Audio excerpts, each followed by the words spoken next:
The starting point of all of these is really getting to understand the family. So at the beginning and throughout the relationship, really developing that relationship to understand the family dynamics, where they are and where they're going. And each family, of course, is different, but we see sort of emerging trends. And of course, there can be quite a difference. Paul's touched on sort of ESG and all the responsible and the feeling of responsibility to generator, the planet, to the environment, everything, and being more confident in themselves as well. I think that allegiance that perhaps the prior generations had to an advisor and so on. Now the newer generations actually are more questioning perhaps, and asking more of their advisors, quite rightly, and working with them and really want to understand how that works. Well, welcome back to the hot seat. Today I'm delighted to be joined by Paul Hunter and Heather Tibbo from Crestbridge in Jersey. Welcome to you both. Hi David, nice to be here. Hi there. So for those PCD members who are not familiar with the Crestbridge business, Heather, perhaps you could describe how the business looks today and the areas that you specialise in. Thanks very much, David. Yes. So we're Family Office Services. We set up the business to specialise really at the high end of the private client market. And we developed that and set it up 8 years ago. And where I look to where we are now, it's about 40 people.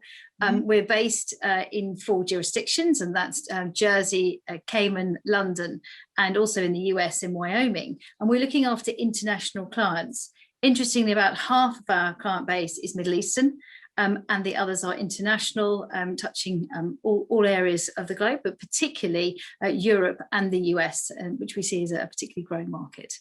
Really interesting to be able to have an access point for the US market, I imagine. There's lots of change there with the Biden administration. There's lots of advisors I speak to on the US-UK axis looking at clients doing planning. Are you seeing similar pick up in clients looking at structuring given change in administration and the circumstances we're in at the moment? Oh, absolutely. And I think with Paul's previous experience over 20 years, particularly focused on the US, and that's of course been a great leverage for us, and perhaps Paul would be best placed to talk more about that, but absolutely.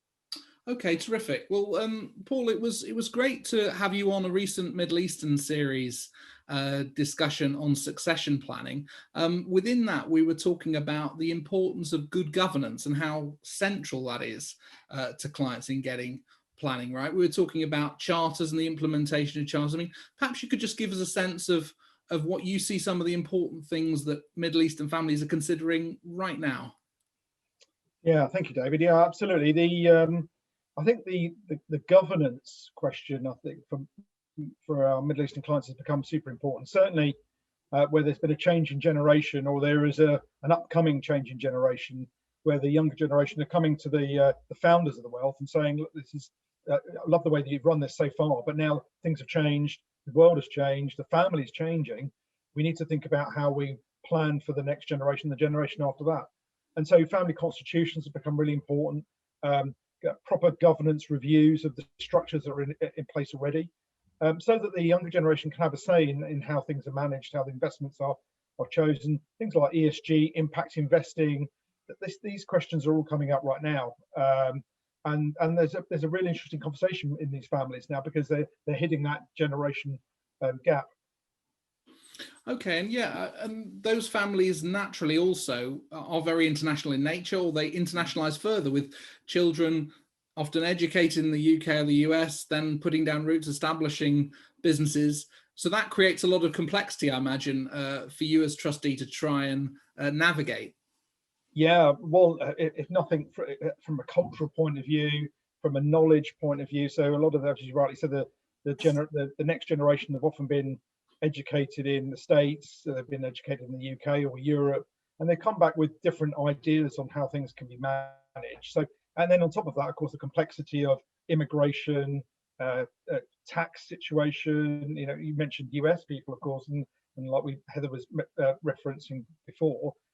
There's a need to think about future US planning for children that are going to become beneficiaries of trusts, for example, that are based outside of the US. So yeah, absolutely, it brings a lot of complexity. And just looking at the issues for protecting wealth, not just for families in the Middle East, but more broadly, I mean, what are the sort of things that you discuss with them in terms of, how to protect wealth? Is it looking at, if they've got business interests, protecting that from creditors, other parties, on divorce? There's a whole range of things that families need to consider in order to protect and enhance wealth. How do you work with clients to make sure those goals are met? Yeah, so I mean, all of the above are regular discussions for us, David. Some families, are focused more on one particular part than another.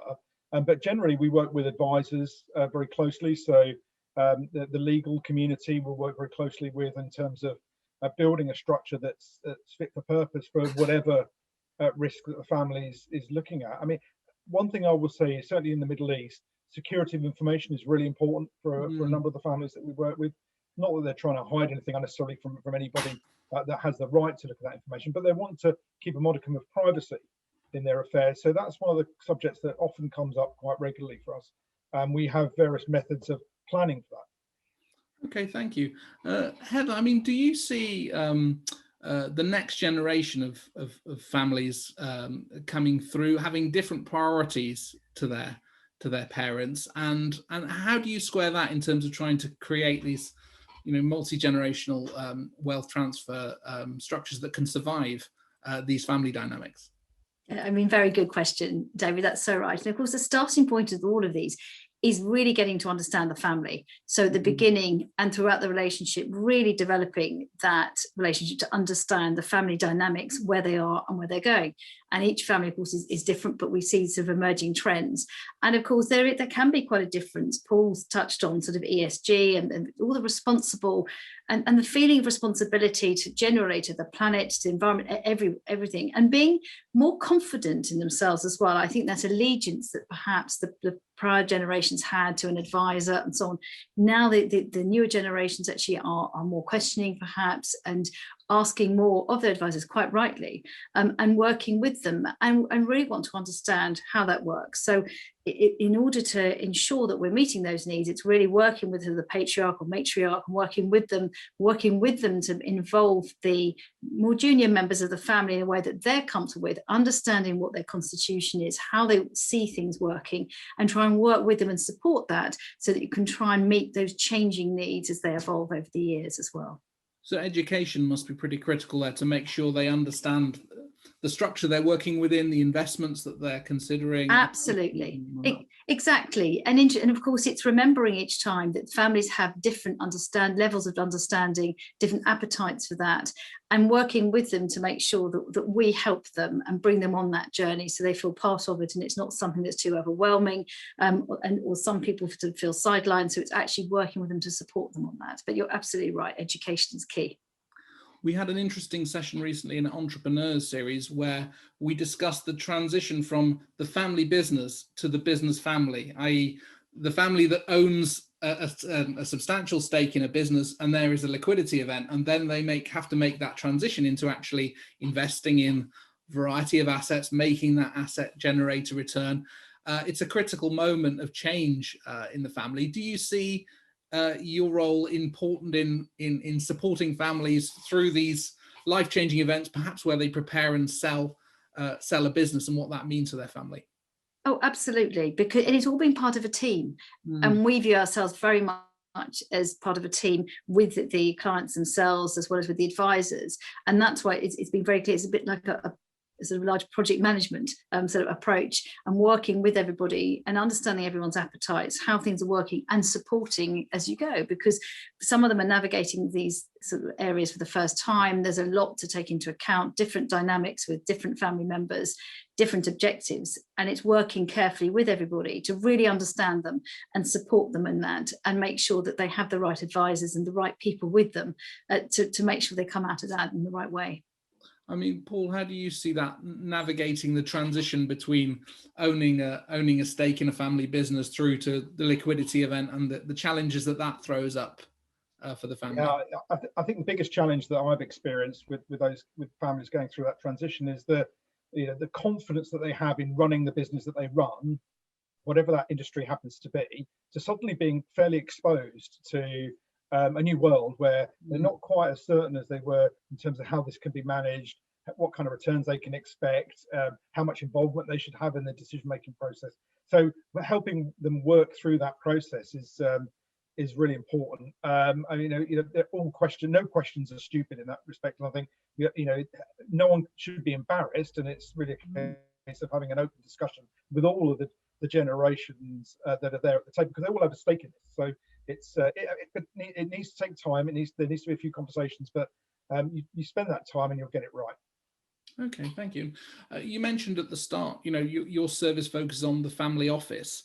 How do you think that differentiates from the traditional role of the trustee? How do those things fit together? Is it a more all-encompassing role for a more sophisticated client? How would you present that? And what do you think more broadly is the role of the modern trustee? Perhaps Heather, you'd take a view from you first on that. Yeah, sure. I think really what we're doing is focusing on families who there are a number of competing sort of challenges for them, and it's making sure we're able to support them. So I think that there tend to be quite a few more things going on in their lives, whether it's because they've got operating businesses, got diversified in assets, a number of generations. So it tends to be a little bit more complicated and a lot more going on. And so part of what we do may be to be trustees, but it may also be other aspects as well. And it's really understanding on each occasion what it is that the clients need and are looking for, and working with them and providing those services. So rather than it being sort of standard, well, it's being a trustee and providing sort of straight service on that, really understanding and working with them. Okay, thank you. And some of the conversations I'm having with advisors in the family office space, people are remarking that the private fund space is quite active for families seeking to co-invest. We're at this moment in the economy where there's distressed assets. There is opportunity for those with dry powder. Are you seeing an integration there also I know that in the funds, you've got strong expertise on the funds side. How do you see that in the private client setting?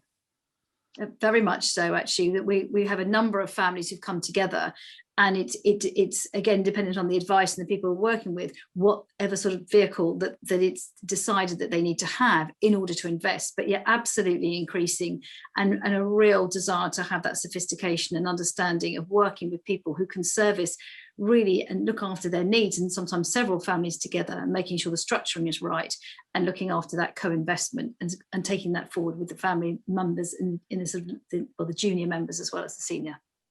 Okay, thanks. And do you see anything also in the development on the luxury asset space? We did a webinar back in January with talking about some of the complexity of private aviation and yachts and marine assets. I mean, Paul, do you have a view on how that space is developing? And I'm told by the yacht lawyers it's been a booming year as people sought to take to the water for their holidays. Have you picked out any trends there?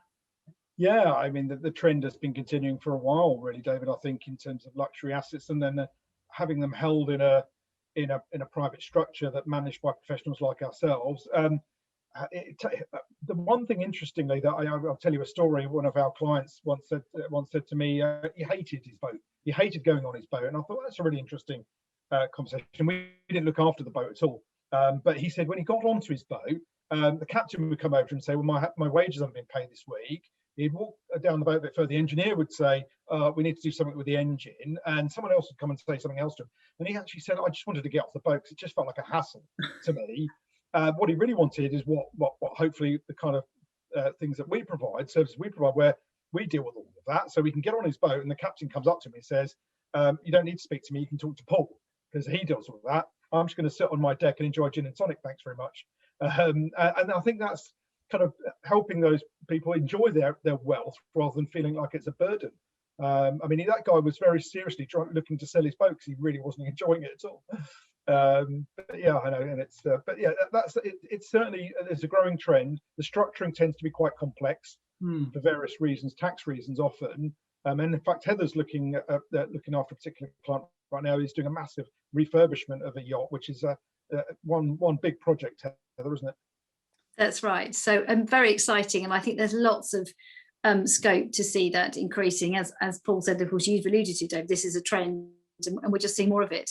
And again, it's just making sure, really the point that Paul's raised, the structures need to be there to support the families, and then when they become a headache, that's not right. It needs to be that everything is there and working for them, and the family office is able to carry on looking after their client as well, so that everything is there to support. And you've sort of got the typical swan where you're mad underneath everyone working together, but from the client's perspective, everything is working smoothly. They can use everything that they need to, and it all works for them.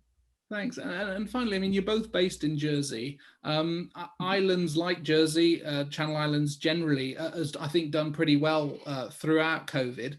Do you expect to see high net worths who are looking at changing their residency as we open up, look at the Channel Islands? Is there activity going on the island, the family office space, that you see as particularly interesting? I'm a close Jersey watcher and deal with people very frequently on the island. There's always an upbeat optimism. I mean, what do you foresee as we start to open up into this new era and people look at the way they're living their lives and inevitably make some quite radical changes?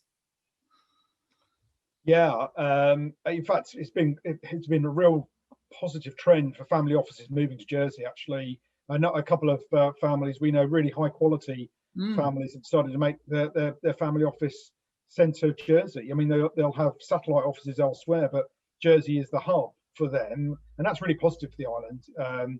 And I think it's going to be a continuing trend. And whether there is an investment angle to it or just as general governance of family wealth, that's certainly a big trend.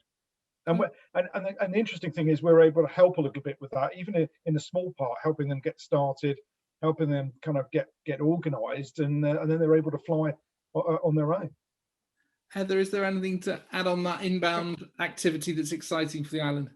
I mean, I agree completely with what Paul says, but the other bit that's quite interesting is, as opposed to just providing the pure fiduciary angle, the support we can give is really, it can be in some instances no fiduciary work at all, but all the support and governance that's part of that. And I think increasingly families realizing they want to have their own family office structure for whatever reason, don't have enough people to be able to look after it, but it's very important. So need a trusted provider to work with them and support them. And then we think that very much that's going to be an increasing trend as well. Okay, terrific. Well, look, great to talk to you both today, and we look forward to sharing this with our members.